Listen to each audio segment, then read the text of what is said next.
तो विद्यार्थी मित्रों આપણે ચેપ્ટર નંબર 12નો છઠ્ઠો દાખલો જોઈએ। સ્વાધ્યાયનો છઠ્ઠો દાખલો જુઓ। પ્રારંભમાં ધરા સ્થિતિમાં રહેલા હાઇડ્રોજન પરમાણુમાં ફોટોનનું શોષણ કરે છે। શું કરે છે? ફોટોનનું શોષણ કરે છે અને તે n બરાબર 4 સ્તરને સુધી પહોંચે છે। તો આ ફોટોનની આવૃત્તિ શોધો અને તરંગ લંબાઈ શોધો। તો જો આ હાઇડ્રોજન પરમાણુ છે, આ એનો ન્યુક્લિયસ, તેને ફરતે આવા ઉર્જા સ્તરો છે। આ ધરા સ્થિતિ કહેવાય। n બરાબર 1 માટે ધરા સ્થિતિ, n બરાબર 2 માટે બીજી કક્ષા, આ ત્રીજી કક્ષા અને આ ચોથી કક્ષા। ઇલેક્ટ્રોન n બરાબર 1 થી સક્રાંતિ કરી n બરાબર 4 માં જાય છે। તો અહીંયા જે ઉર્જાનો જે તફાવત જે છે એ ઉર્જાના તફાવત જેટલા ફોટોનનું શું કરે? શોષણ કરે। તો n બરાબર 4 માટે ઉર્જા કેટલી, n બરાબર 1 માટે ઉર્જા કેટલી, એનું સૂત્ર તમને ખબર હોવી જોઈએ। તો હાઇડ્રોજન પરમાણુ માટે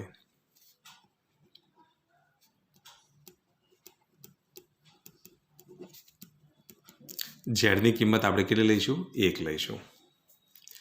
હવે ધરા સ્થિતિની ઉર્જા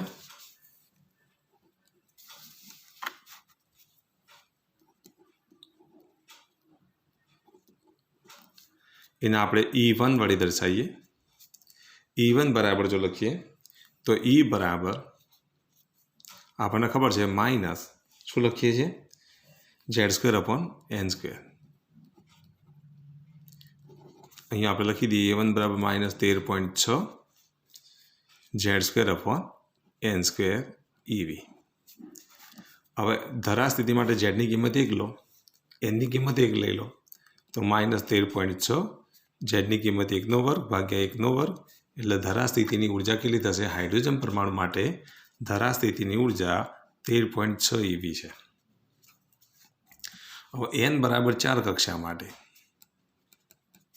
ઉર્જા જો લખીએ તો એને આપણે E4 વડે દર્શાવીએ તો -13.6 ઝેડની કિંમત 1 વર્ગ ભાગ્યા અહીંયા 4 વર્ગ એટલે કેટલા થશે?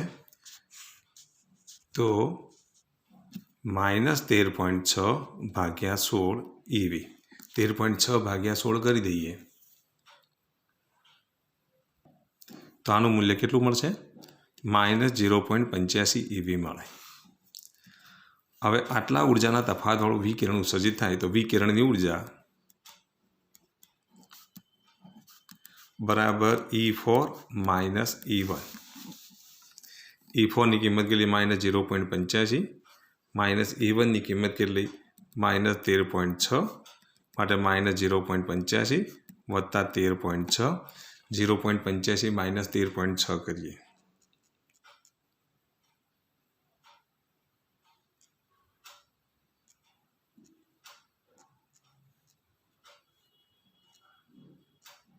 એટલે 12.75 આવે। તો વિકિરણની ઉર્જા 12.75 EV બરાબર વિકિરણની ઉર્જા એટલે hν। આ ફોટોની આપણે તરંગ લંબાઈ શોધવાની છે અને આવૃત્તિ શોધવાની છે। તો ન્યૂ બરાબર 12.75 EVની કિંમત મૂકી દો 1.6 × 10⁻−19 ભાગ્યા hની કિંમત મૂકી દો 6.63 × 10⁻34। આનું સાદુરૂપ આપીએ એટલે આપણને ન્યૂની કિંમત મળે। તો આનું સાદુરૂપ આપીએ તો એનું મૂલ્ય કેટલું? 3.07 × 10⁻15 હર્ટ્ઝ જેટલું થાય। આ ન્યૂની કિંમત મળી। હવે C બરાબર ન્યૂ ઇન્ટુ લેમડા, તો લેમડા બરાબર C/ન્યૂ। Cની કિંમત 3 × 10⁸ ભાગ્યા 3.07 × 10⁻15। તો આનું સાદુરૂપ આપીએ તો લગભગ 8માંથી 15 એટલે 10⁻7 મીટરના ક્રમની તરંગ લંબાઈ મળે। તો આ તરંગ લંબાઈનું મૂલ્ય મળ્યું અને આ જે મળ્યું એ આવૃત્તિનું મૂલ્ય મળ્યું। બુકની પાછળ જે જવાબ આપ્યો છે ને 3.07ની જગ્યાએ આ 7 કાપો એટલે 3.1 × 10⁻15 હર્ટ્ઝ આપેલ છે। અને બીજું અહીંયા તમે 3.1 લો એટલે આનું સાદુરૂપ આપો ને લગભગ 9.7 × 10⁻8 મીટર થાય। 9.7 એટલે લગભગ 10 × 10⁻8 લખો એટલે 10⁻7 મીટર થઈ જાય। એટલે પાછળનો જવાબ બુકની પાછળ જવાબ આવો આપેલો છે, બરાબર। તો આ દાખલો તમને આવડવો જોઈએ। ઉર્જાના તફાવત જેટલી જ ઉર્જા વિકિરણની હોય એનમાંથી ચોથા કક્ષામાં જાય છે. આનો દાખલો હું તમને હોમવર્કમાં આપું છું. તો એન બરાબર ત્રીજી બીજી ઉત્તેજિત અવસ્થામાં જાય છે, આવું કીધું હોય. ઉત્તેજિત અને પાછળ શબ્દ આપ્યો હોય અવસ્થા. બીજી ઉત્તેજિત અવસ્થા, તો એનની કિંમત 3 લેવાની, 1 થી 3. ધરા સ્થિતિમાંથી બીજી ઉત્તેજિત અવસ્થામાં જાય છે. બીજી ઉત્તેજિત અવસ્થામાં જાય છે એટલે એનની કિંમત કેટલી લેવાની? ઉત્તેજિત અવસ્થા પાછળ જો શબ્દ આપેલો હોય તો એનની કિંમત 3 લેવાની. તો ધરા સ્થિતિમાંથી બીજી ઉત્તેજિત અવસ્થામાં જાય તો તેના માટે આવૃત્તિ શોધો અને તરંગ લંબાઈ શોધો. આ દાખલો હું તમને હોમવર્કમાં આપું છું. આટલું કામ તમારે જાતે કરવાનું રહેશે. હવે એના પછી સ્વાધ્યાયનો 7મો દાખલો. બોહર મોડેલનો ઉપયોગ કરી n બરાબર 1, 2, 3ના સ્તરો માટે હાઇડ્રોજન પરમાણુ માટે ઇલેક્ટ્રોનની ઝડપની ગણતરી કરો. પહેલી કક્ષા એટલે ધરા સ્થિતિ માટે, બીજી કક્ષા માટે, ત્રીજી કક્ષા માટે જ્યારે ઇલેક્ટ્રોન પરિભ્રમણ કરતો હોય ત્યારે એની ઝડપ કેટલી હશે તથા તેનો આવર્તકાળ કેટલો હશે. તો જ્યારે આ ન્યુક્લિયસની આજુબાજુ ઇલેક્ટ્રોન પહેલી કક્ષામાં પરિભ્રમણ કરે ત્યારે એની ઝડપ કેટલી હોય, કેટલા વેગથી ગતિ કરે એ શોધો. બીજી કક્ષામાં પરિભ્રમણ કરે ત્યારે એની ઝડપ કેટલી હોય, ત્રીજી કક્ષામાં પરિભ્રમણ કરે ત્યારે તેની ઝડપ કેટલી હોય તે શોધવાની છે તથા આવર્તકાળ t શોધવાનો છે. હાઇડ્રોજન પરમાણુ માટે આટલું યાદ રાખો. હાઇડ્રોજન પરમાણુ માટે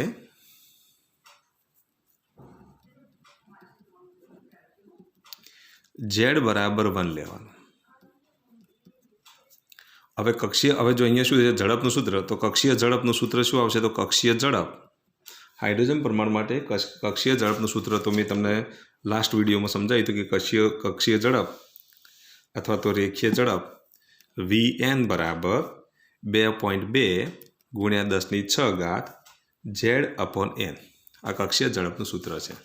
ઝેડની કિંમત 1 લઈ લો તો Vn બરાબર 2.2 ગુણ્યા 10⁶ n. આ કક્ષીય ઝડપનું સૂત્ર થયું. હવે એનની કિંમત તમારે 1, 2 અને 3 મૂકી દેવાની. એનની કિંમત 1, 2 અને 3 મૂકો એટલે તમને કક્ષીય V1, V2 અને V3 મળે.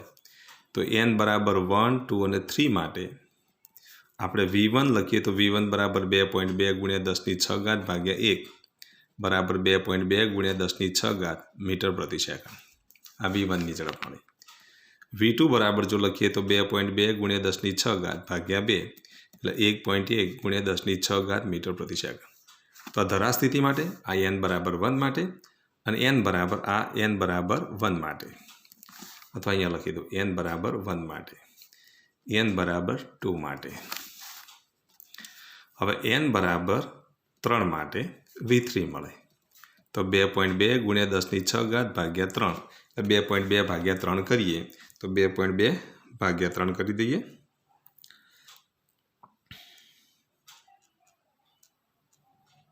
.73 ગુણ્યા 10⁶ મીટર પ્રતિ સેકન્ડ. તો હાઇડ્રોજન પરમાણુ માટે કક્ષીય ઝડપનું સૂત્ર આપણને આ રીતે મળે. તો જુદી જુદી કક્ષાઓની ઝડપના મૂલ્યો આપણને આ રીતે મળશે.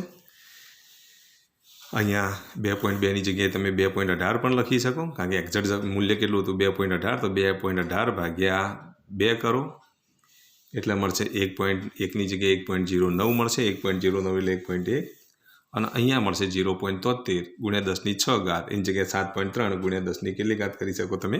5 ઘાત કરી શકો. તો આ રીતે આપણને જુદી જુદી કક્ષાઓની ઝડપ મળે. એમાં તો અહીંયા તમે લખી દેજો 2.18 ગુણ્યા 10⁶ n Z/n. તો આ પ્રમાણે તમે જાતે ગણી શકો. તો મેં 2.2 લીધાની જગ્યાએ તમે એક્ઝામમાં 2.18ની જગ્યાએ તમે 2.2 લઈ શકો અથવા 2.18 પણ લઈ શકો. તો આ કક્ષીય ઝડપની વાત થઈ. હવે આપણે વાત કરીએ કક્ષીય આવર્તકાળની. તો કક્ષીય આવર્તકાળ એને આપણે Tn વડે દર્શાવીશું. તો Tnનું મૂલ્ય યાદ રાખવાનું 1.52 ગુણ્યા 10⁻16 n3/z². તો ઝેડની કિંમત 1 મૂકી દઈએ. ઝેડની કિંમત 1 મૂકીએ તો Tnનું સૂત્ર કેટલું આવશે? તો 1.52 ગુણ્યા 10⁻16 ઇન્ટુ n3. હવે એનની કિંમત 1, 2, 3 આપણે મૂકી દઈએ એ પ્રમાણે આપણને જવાબ મળશે. તો n બરાબર 1 માટે અહીંયા આપણને T1 મળશે તો 1.52 ગુણ્યા 10⁻16 ઇન્ટુ 1³ બરાબર 1.52 ગુણ્યા 10⁻16 સેકન્ડ થાય. n બરાબર 2 માટે આપણે T2 લખીએ. T2 बराबर केटला थशे तो 1.22 तो 1.52 गुणिया 10⁻16 घात गुणिया 2 નો વર્ગ 2 નો વર્ગ करो એટલે 2 નો વર્ગ કેટલો થશે सॉरी 2 નો ઘન કરો तो 8 गुणिया 1.52 એટલે આનું જો સાદુરૂપ આપીએ तो 1.22 गुणिया 10⁻15 घात सेकंड थाय। ए रीते n बराबर 3 माटे अहीं आपणे T3 मळशे। T3 बराबर 1.52 गुणिया 10⁻16 घात गुणिया 3 નો ઘન 3 નો ઘન 27 गुणिया 1.52 करो तो आना बराबर शुं मळशे 4.11 गुणिया 10⁻15 घात सेकंड थाय। तो आम आपणे जुदी जुदी कक्षाओनी अंदर आवર્તના मूल्यों मळे। हवे हूँ तमने होमवर्क आपું છું। n बराबर बीजी त्रीजी और चौथी कक्षाओं माटे एक ऊर्जाना मूल्यों, हाइड्रोजन परमाणु माटे ऊर्जाना मूल्यों, बीजू कोणीय वेग और नंबर 3 कक्षीय आवर्तकाल, नंबर 4 कक्षीय वेग और कक्षीय त्रिज्या। आ बधाना मूल्यों तमारे शोधवाना है। n बराबर 2, 3 और 4 माटे हाइड्रोजन परमाणु माटे n बराबर 2, 3, 4 माटे आटला मूल्यों तमारे शोधवाना है। अगाउना विडियोनी अंदर मैं तमने आ बधा सूत्रों लखाई दीधेला है। तो आ सूत्रों तमारे उपयोग करवानो है, एना मूल्यों उपयोग करवानो है जे ऑलरेडी मैं तमने पहला समझावी दीधेला है। तो आ सूत्रों उपयोग करजो अने ए परथी तमे जुदी जुदी कक्षाओनी अंदर मूल्यों शोधवाना रहेशे।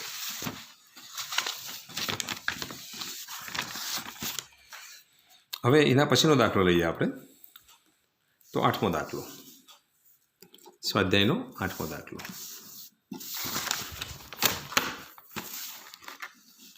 स्वाध्यायना 8मा दाखलामां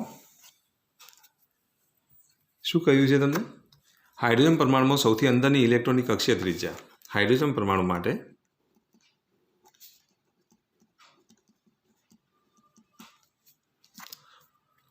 अंदरनी इलेक्ट्रॉनिक कक्षीय त्रिज्या अंदरनी इलेक्ट्रॉनिक कक्षीय त्रिज्या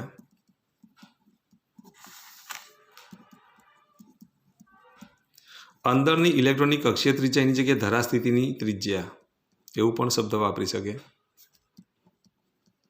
अथवा एनी जग्याए तमने शुं लखे कि n बराबर 1 माटेनी त्रिज्या ज्यारे n नी किंमत 1 होय त्यारे मळती त्रिज्या एटले के अंदरनी इलेक्ट्रॉनिक कक्षीय त्रिज्या आपी दीधी है केटली तो 5.3 गुणिया 10⁻11 घात मीटर है। आटली कक्षीय त्रिज्या आपी है। तो n बराबर 2 तथा n बराबर 3 माटे कक्षीय त्रिज्या शोधो।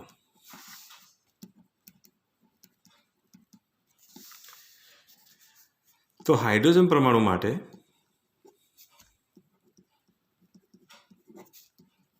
આપણે z बराबर શું લઈ જવું?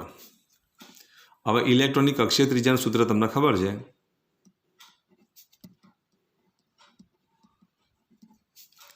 Rn ઇઝ ઇક્વલ ટુ 5.3 ગુણ્યા 10⁻11 ઘાત 5.3 ગુણ્યા 10⁻11 ઘાત n² z આ એનું સૂત્ર છે। તો આગળ થિયરીમાં આપણે ભણી ચૂક્યા 5.29 जगह 5.3 गुणिया 10⁻11 घात n² z आ कक्षीय त्रिज्यानु सूत्र है। हवे n बराबर 2 और 3 माटे कक्षीय त्रिज्या शोधवानी है। तो n बराबर 2 माटे एना आपणे R2 वडे दर्शावीए तो 5.3 अहींया 5.3 गुणिया 10⁻11 घात n नी जगह केटला मूकीशुं 2 तो 2 નો વર્ગ भाग्या z नी किंमत केटली तो 1 तो आनुं सादुरूप आपो तो 5.3 गुणिया 2 નો વર્ગ 4 तो 5.3 गुणिया 5.3 गुणिया 4 એટલે 21.2 21.2 गुणिया 10⁻11 घात એટલે 2.12 गुणिया 10⁻10 घात मीटर थाय। n बराबर 3 माटे आपणे R3 लईए तो 5.3 गुणिया 10⁻11 घात अहींया शुं लखीए 3 નો વર્ગ भाग्या 1 z नी किंमत 1 मूकी लो એટલે 5.3 गुणिया 3 નો વર્ગ 9 गुणिया 10⁻11 घात तो 5.3 ગુણ્યા 10 9 तो 47.7 ગુણ્યા 10⁻11 तो 4.77 ગુણ્યા 10⁻10 મીટર થાય। तो आम R2 અને R3ના મૂલ્યો આપણને આ રીતે મળે। તો આમ ધરા સ્થિતિની જો ત્રિજ્યા આપી હોય એ સિવાયની જો ત્રિજ્યાઓ શોધવી હોય તો આ સૂત્રનો ઉપયોગ કરી અને શોધી શકાય। હવે આપણે સ્વાધ્યાયનો 9મો દાખલો લઈએ।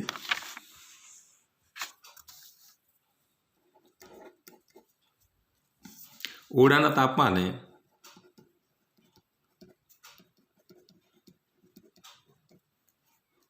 12.5 EV ની ઇલેક્ટ્રોન કિરણાવલીને ની ઉર્જાવાળી કિરણાવલી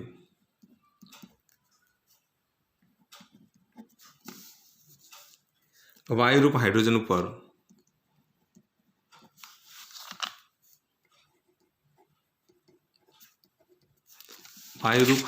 પર મારું ચલાવવા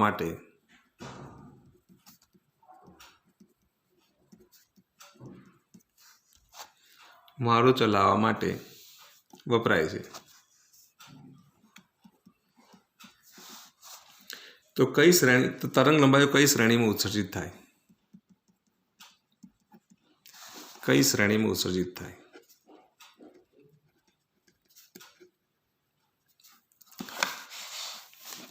तो 12.5 EVનું ऊर्जा આપવામાં આવે છે। તો ઇલેક્ટ્રોન એ ઊર્જા મેળવે, ઇલેક્ટ્રોન ઊર્જા મેળવીને કઈ કઈ કક્ષામાં સંક્રાંતિ કરે છે એ જે કક્ષામાં સંક્રાંતિ કરે એ પ્રમાણે અહીંયા શું થશે તો વિકિરણનું ઉત્સર્જન થાય અથવા તો તરંગ લંબાઈની શ્રેણી મળે।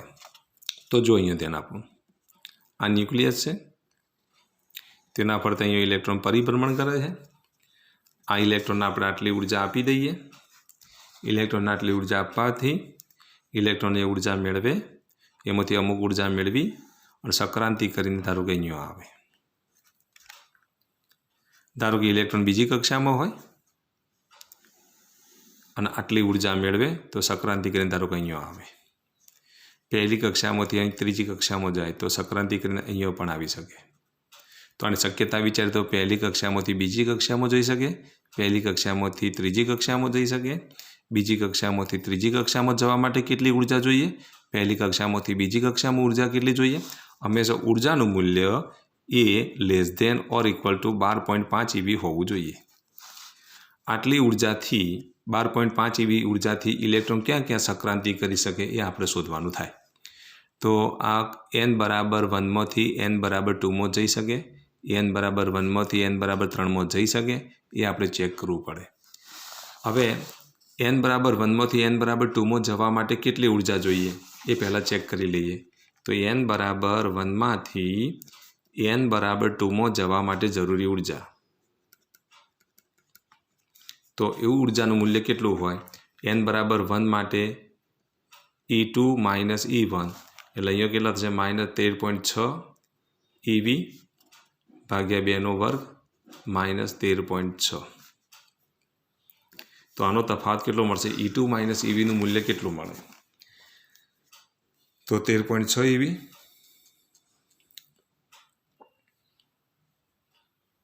તો 13.6 ભાગ્યા 4 એટલે 3.4 માઇનસ 13.6 તો 10.2 EV જોઈએ।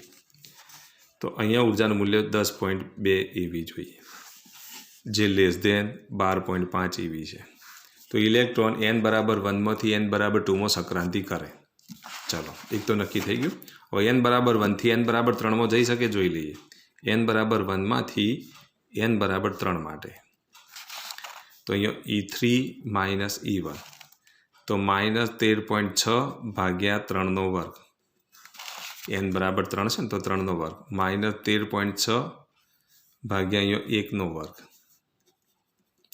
તો 13.6 ભાગ્યા 3નો વર્ગ કરીએ તો કેટલા આવશે?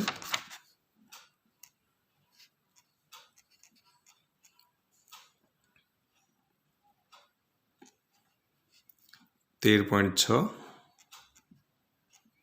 ભાગ્યા 9 ઇઝ ઇક્વલ ટુ 13.6 12.08 તો 12.08 આવે છે. તો અહીંયા મૂલ્ય મળશે 12.08 EV. જે ગ્રેટર દેન શું થશે, લેસ દેન શું થશે, 12.5 EV. માટે એનમાંથી 1માંથી 3માં સંક્રાંતિ કરી શકે. n બરાબર 1થી 2માં સંક્રાંતિ કરી શકે, n બરાબર 1થી 3માં સંક્રાંતિ કરી શકે. હવે n બરાબર 1થી n બરાબર 4 માટે ચેક કરીએ. તો અહીંયા E4 માઇનસ E1, E4ની કિંમત -13.6 ભાગ્યા 4નો વર્ગ માઇનસ -13.6 ભાગ્યા 1નો વર્ગ. -13.6 ભાગ્યા 4નો વર્ગ કેટલો થશે, 16.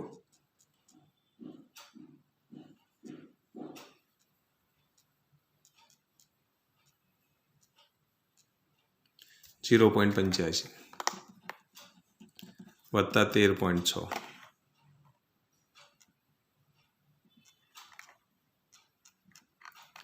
12.75. તો ઉર્જાનું મૂલ્ય કેટલું જોઈએ, 12.75, જે ગ્રેટર દેન 12.5 EV છે. માટે સંક્રાંતિ ના કરે. n બરાબર 1માંથી n બરાબર 4માં સંક્રાંતિ થાય નહીં.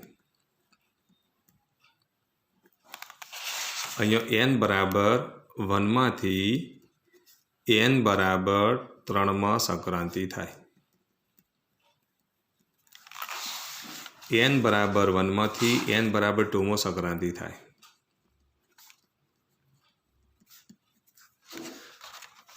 તો n બરાબર 1માંથી n બરાબર 2માં સંક્રાંતિ થાય, n બરાબર 1માંથી n બરાબર 3માં સંક્રાંતિ થાય.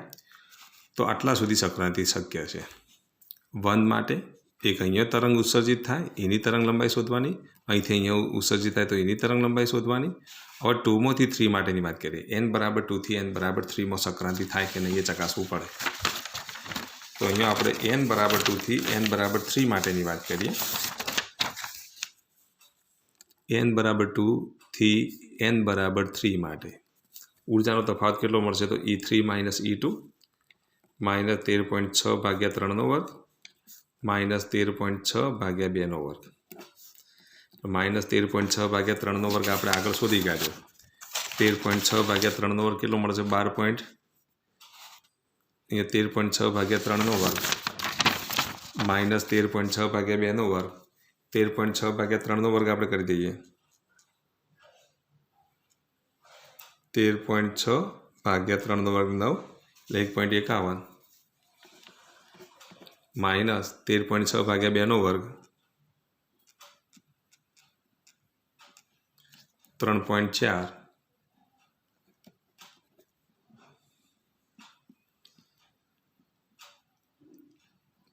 તો સંક્રાંતિ જે કરવાની છે એ 13.6 ભાગ્યા 3નો વર્ગ 13.6 ભાગ્યા 4નો વર્ગ. તો આનું મૂલ્ય 1.51, જે લેસ દેન 12.5 EV. તો એનો મતલબ એ થયો કે બામણ શ્રેણી મળે. n બરાબર 2થી n બરાબર 3 માટે બામણ શ્રેણી મળે. તો એનો મતલબ એ થયો ઇલેક્ટ્રોન જે છે એ વધુમાં વધુ અહીંથી આટલા સુધી પહોંચી શકે, કાં તો અહીંથી આટલા સુધી પહોંચે, અહીંથી આટલા સુધી પહોંચે. આને કહેવાય લાયમન શ્રેણી. આ પણ લાયમન શ્રેણી થાય. આ L આલ્ફા, L બીટા અને અહીંયા શું મળશે, H આલ્ફા.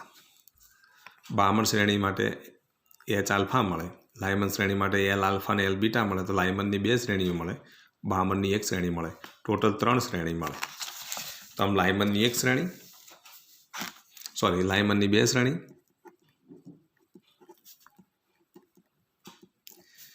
L આલ્ફા અને L બીટા તથા બામણની H આલ્ફા રેખા મળે. આમ 3 ટોટલ શ્રેણીઓ મળે.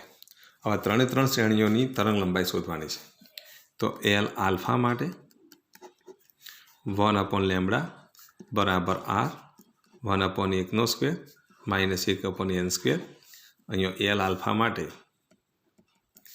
એનની કિંમત 2 લો, એલ બીટા માટે એનની કિંમત 3 લો. શરૂઆત 1થી થાય છે એટલે અહીંયા એનની શરૂઆત કેટલી થાય? 2, 3, 4 એ રીતે, પણ એનની કિંમત 2 લો તો એલ આલ્ફા મળે.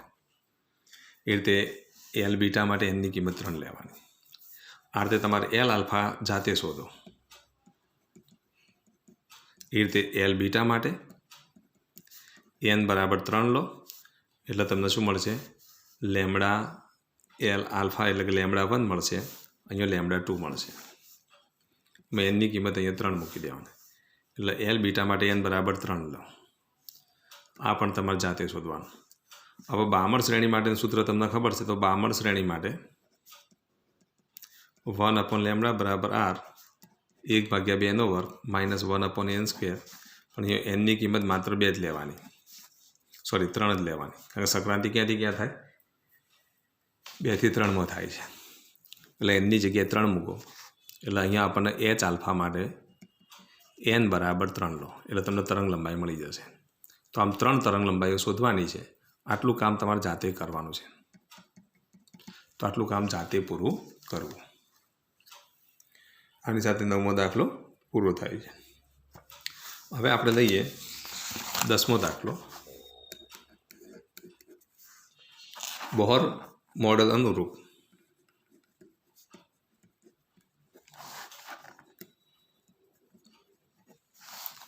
સૂર્યની આસપાસ